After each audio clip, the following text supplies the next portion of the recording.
Que dissimulent les mesures anti-coronavirus contradictoires?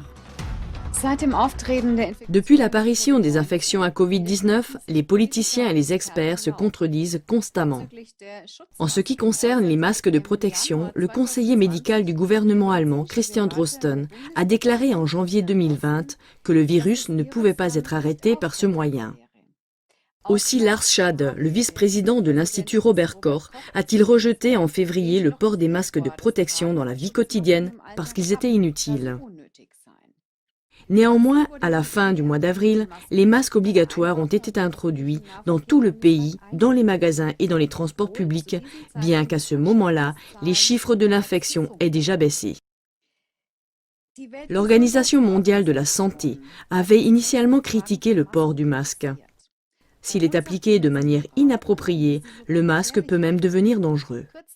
Récemment, l'OMS a révoqué ses directives sur l'utilisation des masques de protection et conseille désormais également d'en porter. Il existe des contradictions similaires en ce qui concerne la propagation, c'est-à-dire l'indicateur de la fréquence de l'infection et les diverses mesures de restriction dans les différents États fédéraux.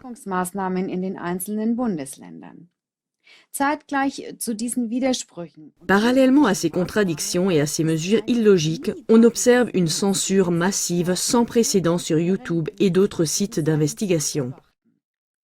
En particulier sont simplement supprimées les vidéos avec des voix d'experts critiques sur la signification et le contexte du scénario du coronavirus, sur les milliards de bénéfices pharmaceutiques des vaccins contre les coronavirus, malgré les risques pour la santé, et sur les liens entre les rayonnements 5G et la gravité des maladies causées par les coronavirus.